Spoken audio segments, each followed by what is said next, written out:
Hey everybody.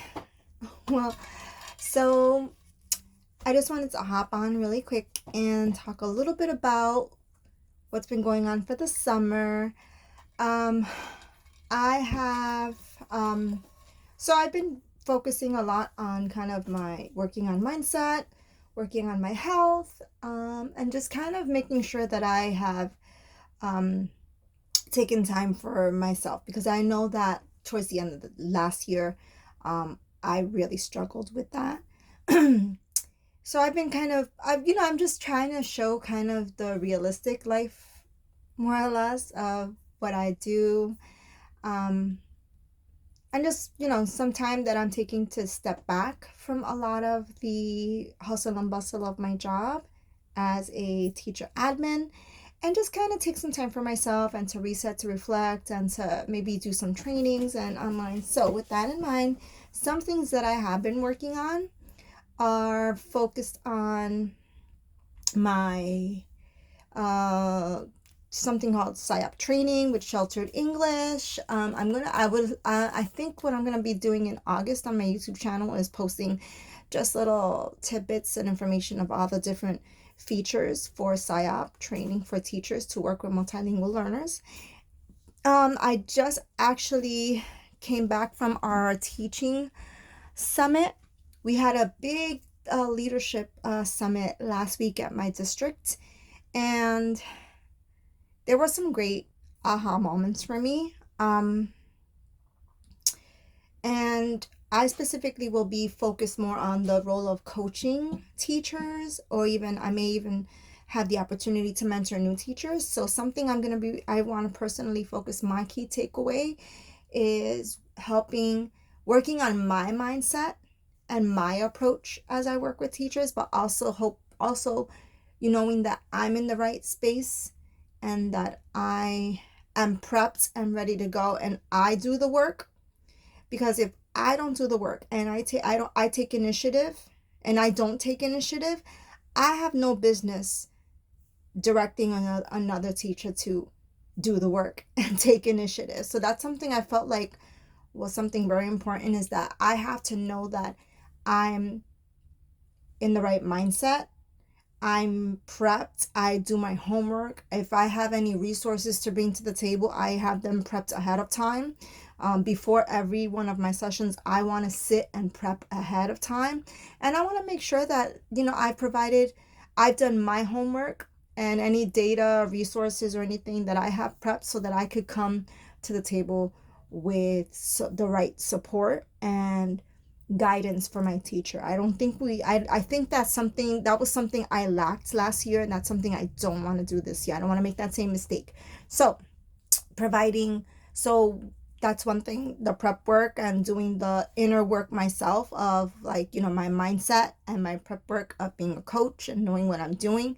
And secondly is concrete feedback, and following up, like almost like helping the teachers go in a full cycle of their own practice. And that's something I try to do, but I feel like that was something that I didn't know how to finesse in a good way that would help the teacher grow and learn. So one thing that I want to do is really help teachers think about their own teaching practice and their own, like, teaching cycle, starting from the planning, the preparation, the delivery, the reflection, and the learning. Like almost like taking them in a full cycle, so that you know when I'm when to help them know that they, as they are learning and growing as teachers, how am I supporting in that role, and am I being a person who's telling them what to do? Because I don't want to do that. I don't think that is good coaching. Good coaching is not sitting there and dictating what the person is supposed to do. Then there's no purpose for the learning to take place. There's no opportunity for the learning to take place. So I think you really have to think about helping the teacher learn to reflect on their own practices, and what are some ways that we could do that as coaches. And I think one great way that we could do that as coaches is to have them reflect on the reflect on the learning that's taking place in the classroom, and reflecting on the data. So, you know, sitting down with your coach or your coachee or your mentor and going through the data of student learning. Let's look at the results and let's think critically together. What could we learn from the results? Not what's the bad or what's the good.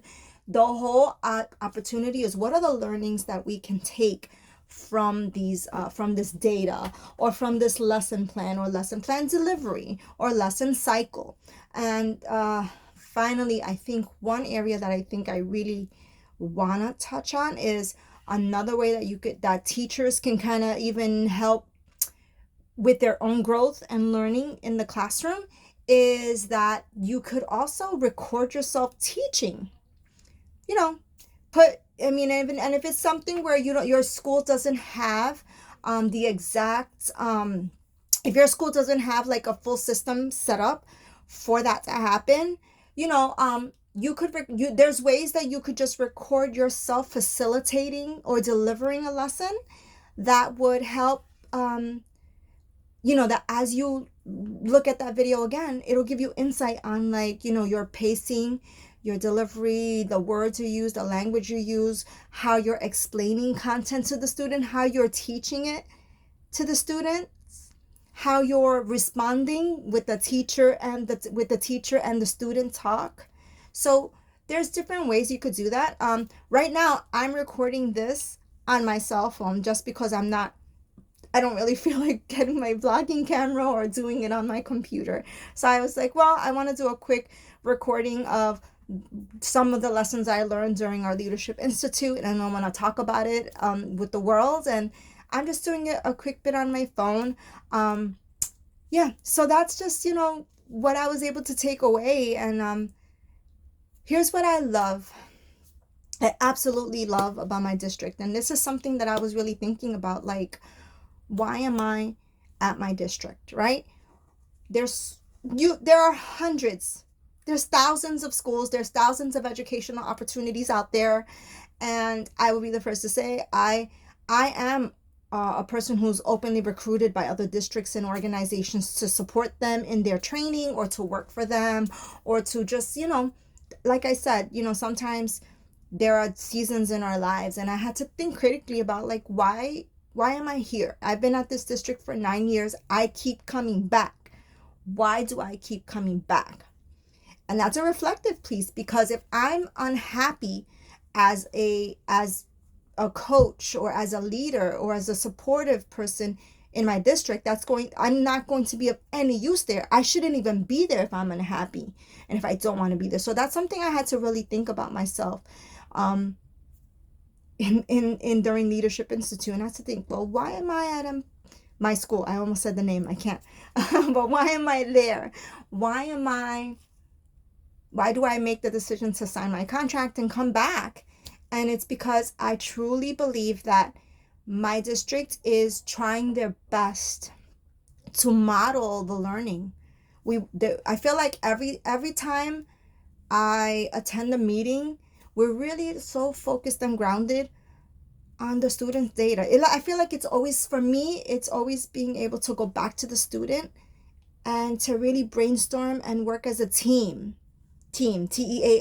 That's the first thing you got to think about, is team. And working as a team to support student learning. I think that is so critical, that when you have a group working together as a team, that is when you're going to see growth. And I like that it was focused on seeing your place, or like understanding what your place was, what my place is in the district this year. What's my place? What's my role?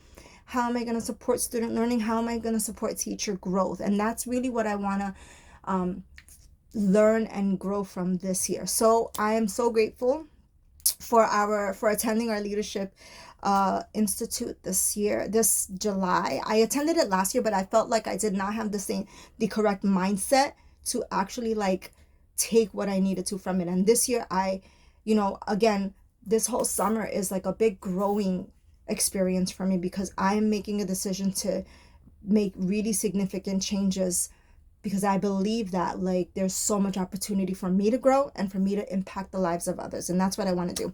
So I hope you are having a wonderful summer.